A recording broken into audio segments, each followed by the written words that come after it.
To our channel. ఈరోజు మనం చామదుంపలు పులుసు చేస్తున్నాం అండి. దాని ఫస్ట్ చామదుంపలు ఉడకబెట్టేసుకున్నాం. ఒక పెద్ద సైజు నిమ్మకాయ అంత చింతపండు తీసుకున్నాం. 2 ఆనియన్స్ మీడియం సైజు, 2 టమాటో, 3 పచ్చిమిర్చి, ఎగ్స్ బాయిల్ చేసుకొని వేపుకుందాం అండి ఆయిల్లో. ఇది వేగినాయి కదా, వేగిన తర్వాత తీసి పక్కన పెట్టేసుకుందాం. ఇదే ఎగ్స్ వేపుకున్న ఆయిల్లో ఈ 3 వేసేసుకుందాం అండి. ఆనియన్, టమాటో, పచ్చిమిర్చి.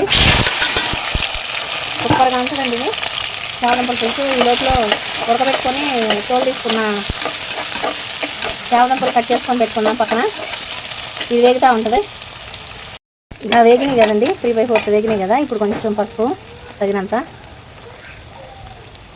సాల్ట్ తగినంత వేసుకోవాలి. వేసుకొని చామదుంపలు మనం ఇందాక ఉడకబెట్టుకున్నాం కదండి, అది కట్ చేసుకొని అవి వేసేసుకుందాం.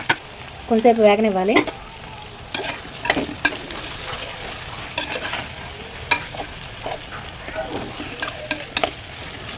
వేగనిద్దాం. ఇలా మూత పెట్టేసుకొని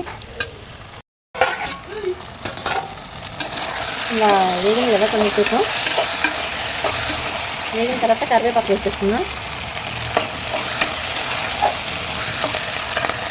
అంటే మనం with oil with egg, without egg కూడా వేసుకోవచ్చు అండి. ఎగ్ వేసుకుంటే బాగుంటుంది. తగినంత కారం వేసుకుందాం.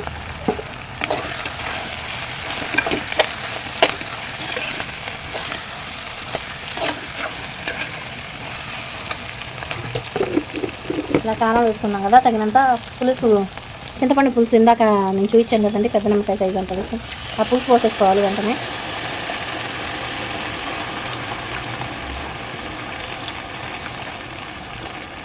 ఒకసారి పిండుకొని పోసుకొని మళ్ళీ ఇంకోసారి పిండుకొని పోసుకోవచ్చు. సూపర్ ఉంటుందండి కూర.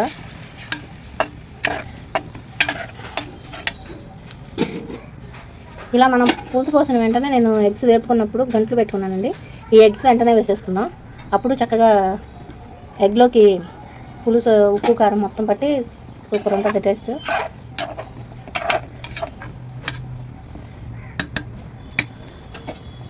ఉడకనిద్దాం. ఎంతో రుచికరమైన చామదుంపలు పులుసు రెడీ అయిపోయిందండి. ఇలా దగ్గర పడేలాగా పులుసు ఉంచుకొని కొత్తిమీర వేసుకోవచ్చు. అలాగే టైంకి లేదా అందుకని వేసుకోలేదు. మా వంటలు కనుక మీకు నచ్చినట్లయితే లైక్ చేయండి, షేర్ చేయండి, సబ్స్క్రైబ్ చేయండి, బెల్ ఐకాన్ క్లిక్ చేయండి. Thanks for watching. Thank you friends.